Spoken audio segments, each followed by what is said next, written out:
Bulletin میں آپ کو بتا دیں حافظ قرآن اضافی نمبر کیس میں جسٹس قاضی فائز عیسیٰ کا تفصیلی فیصلہ جاری کر دیا گیا ہے۔ قاضی فائز عیسیٰ نے اپنے فیصلے میں کہا ہے کہ متکبرانہ آمریت کی دھن میں لپٹے کمرہ عدالت کے فیصلے آئین کو برطرف نہیں کر سکتے۔ حافظ قرآن اضافی نمبر کیس میں جسٹس قاضی فائز عیسیٰ کا تفصیلی فیصلہ جاری کر دیا گیا ہے۔ قاضی فائز عیسیٰ نے اپنے فیصلے میں کہا ہے کہ متکبرانہ آمریت کی دھن میں لپٹے کمرہ عدالت کے فیصلے آئین کو برطرف نہیں کر سکتے۔ از خود نوٹس کیس میں جو حکم انہوں نے 29 مارچ کو دیا تھا اسے 4 اپریل کے نوٹ کو منسوخ نہیں کر سکتا۔ اسی بارے میں بات کریں گے جیو نیوز کے نمائندہ خصوصی عبدالقیوم صدیقی سے۔ عبدالقیوم صدیقی، کیا تفصیل ہے اس فیصلے کی، اور کیا ایسا ہے کہ اس میں کہیں سپریم کورٹ نہیں لکھا گیا، اس کا ذکر نہیں ہے؟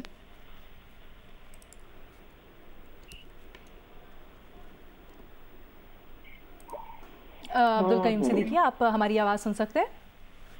جی، مجھے آپ کی آواز آ رہی ہے۔ آپ سے جاننا چاہیں گے یہ جو جسٹس قاضی فائز عیسیٰ کا نوٹ ہے، اس کی تفصیلات، اور جنید یہ پوچھنا چاہ رہے تھے کہ کیا اس میں کہیں سپریم کورٹ کا لفظ مینشن کیا ہے یا نہیں؟ وہ جو پوچھنا چاہ رہے ہیں وہ اس کی وجہ یہ ہے کہ کیونکہ اس کے اوپر جو ہے وہ سپریم کورٹ آف پاکستان نہیں لکھا ہوا۔ عموماً جو عدالتی فیصلوں کے اوپر سپریم کورٹ آف پاکستان لکھا ہوتا ہے، عدالت میں جب کوئی دستاویزات داخل کی جاتی ہے اس پر سپریم کورٹ آف پاکستان لکھا ہوتا ہے۔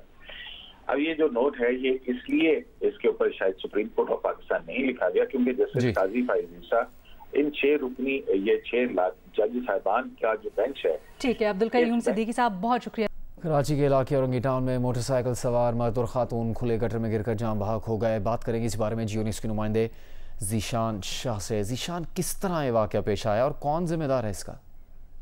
دیکھیے، یہ اورنگی ٹاؤن سیکٹر 14 کا یہ علاقہ ہے، کافی گنجان آمد علاقہ ہے۔ یہاں پہ موٹر سائیکل اور ایک موٹر سائیکل پہ مرد اور خاتون سوار تھے۔ تاہم خاتون سلپ ہو کے اس مین ہول میں جا گری، جن کو بچانے کے لیے ان کے ساتھ موجود مرد بھی اندر داخل ہوا، مین ہول میں اترا، لیکن وہ بھی نہیں بچا سکا۔ ان دونوں کو بچانے کے لیے پھر ایک تیسرا جو علاقہ مکین تھا وہ ان کو سیو کرنے کے لیے، ریسکیو کرنے کے لیے اترا، لیکن وہ بھی باہر نہیں آ سکا۔ ریسکیو کام کی جانب سے مرد اور خاتون کی لاشوں کو نکال لیا گیا، تاہم تیسرے شخص کو تشویشناک حالت میں نکالا گیا، لیکن اب اس کی حالت خطرے سے باہر ہے۔ علاقہ مکینوں کا جو کہنا ہے، ان کا کہنا ہے کہ یہاں پہ کافی عرصے سے یہ مین ہول کھلا ہوا ہے۔ منشیات کے عادی افراد یہ ڈھک کر اس کا اٹھا کے لے گئے ہیں، لیکن اس کے بعد میں علاقے کی کسی بھی یو سی نے یا بھی جو منتخب نمائندگان ہیں، کسی نے اس کی ذمہ داری نہیں لی۔ مین کافی کنجسٹڈ ایریا ہے یہ، اور وہاں پہ یہ مین ہول کھلا ہوا ہے، جس سے مزید ایسے حادثات رونما ہونے کی امید ہے۔ بہت شکریہ ذیشان شاہ اس معلومات کے لیے۔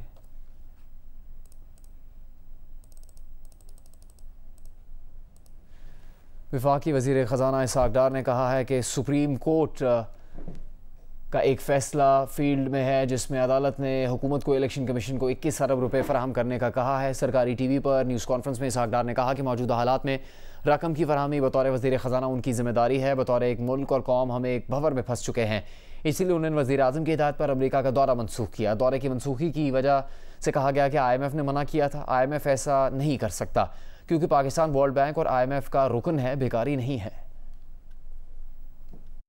اس کا ایک فیصلہ اس وقت فیلڈ میں ہے جس فیصلے میں یہ کہا گیا ہے کہ جی فیڈرل گورنمنٹ جو ہے وہ 21 ارب روپیہ الیکشن کمیشن کو پنجاب میں جو انتخابات ہونے اس کے لیے ریلیز کرے۔ ظاہر ہے کہ ان حالات میں وزارت خزانہ کا ایک اہم ذمہ داری پیسوں کے حوالے سے ہے، اور پھر کابینہ کی ہے، جس کا میں ظاہر ہے کہ میاں شہباز شریف صاحب کی وزارت عظمیٰ کے اندر جو حکومت ہے اس کا میں ایک رکن ہوں اور میری ایک ذمہ داری ہے۔ ایک عجیب بھنور میں پھنسے ہوئے ہیں as a nation, as a country. تو ان حالات میں وزیر اعظم کی ہدایت پر میں نے اپنا جو دورہ تھا اس کو میں نے ذاتی طور پہ جو فزیکل جانا تھا اس کو ڈراپ کیا ہے۔ کوئی کہہ رہا ہے کہ جی مجھے IMF نے منع کر دیا جانے سے۔ IMF مجھے منع نہیں کر سکتا جانے سے۔ پاکستان ایک ملک ہے اور پاکستان ورلڈ بینک IMF کا ایک ممبر ہے، ایک بیکاری نہیں ہے۔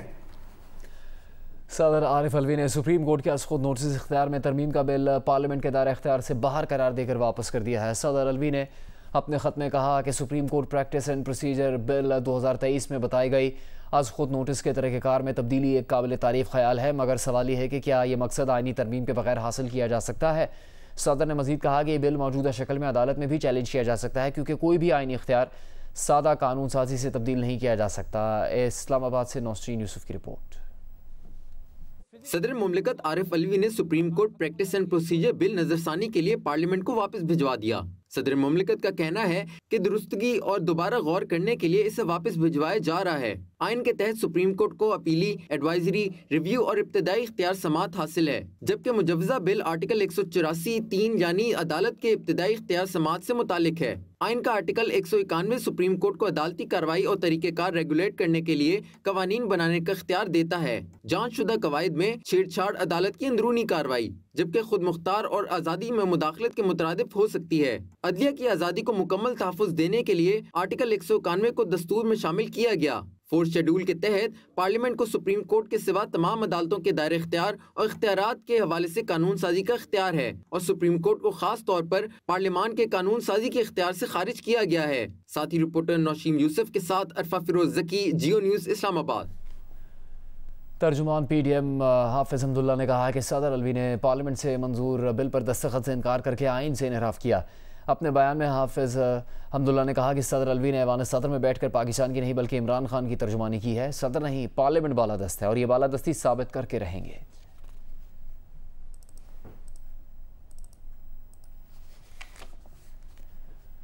پیپلز پارٹی کی سینیٹر شہری رحمان نے کہا کہ صدر نے پارلیمنٹ کے ہر فیصلے کو تحریک انصاف کی نظر سے دیکھا ہے۔ صدر علوی کی جانب سے Supreme Court practice and procedure bill واپس پارلیمنٹ بھیجنے پر رد عمل دیتے ہوئے شہری رحمان نے کہا کہ صدر اپنی پارٹی پالیسی کی پیروی کر رہے ہیں، صدر کے آئینی عہدے کی نہیں۔ صدر نے کہا کہ یہ بل پارلیمنٹ کے اختیار سے باہر ہے۔ صدر پارلیمنٹ کو قانون سازی مت سکھائیں۔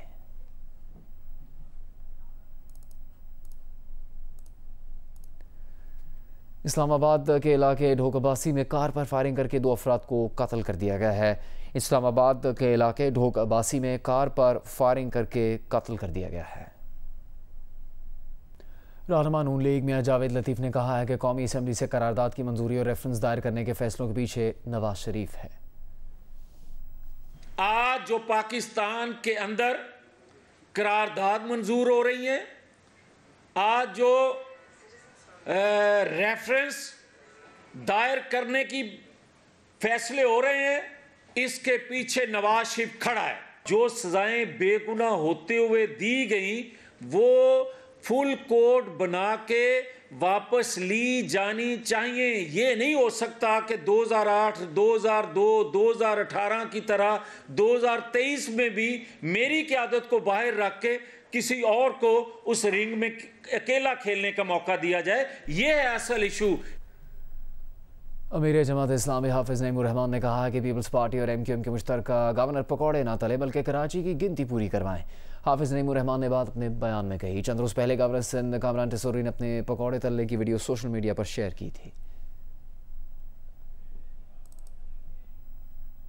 افطار میں روایتی پکوان سجی کا شمار کوئٹہ میں شہریوں کے پسندیدہ کھانوں میں ہوتا ہے۔ سجی صرف مقامی افراد ہی کی نہیں بلکہ دیگر صوبوں سے کوئٹہ آنے والے افراد کی بھی پہلی پسندیدہ خوراک ہوتی ہے۔ دیکھیے کوئٹہ سے شہاب عمر کی رپورٹ۔ سجی بلوچستان کی ایک قدیم روایتی ڈش ہے جسے ثابت مرغی کے گوشت یا بکرے کی ران یا دستی کو نمک لگا کر تپتے انگارے کے قریب رکھا جاتا ہے۔ 3 سے 4 گھنٹے میں گوشت پک کر ذائقہ دار سجی تیار ہو جاتی ہے۔ اکثر شہری ماہ رمضان میں افطار کے موقع پر سجی کا استعمال کرتے ہیں۔ روایتی کھانے کے شوقین افراد افطاری سے قبل سجی تیار کرنے والے ہوٹلوں کا رخ کرتے ہیں۔ عموماً تو ویسے بھی ہم لوگ آتے ہیں، رمضان میں خصوصی بچوں نے آج بڑا ضد کیا تو ان کی وجہ سے ہم ویسے یار دوست ہمارے جتنے ہم لوگ سارے روزے میں لوگ اپنے افطاری پارٹی کے لیے شوق کے لیے کوئی مطلب اچھا ڈش کھانے کے لیے۔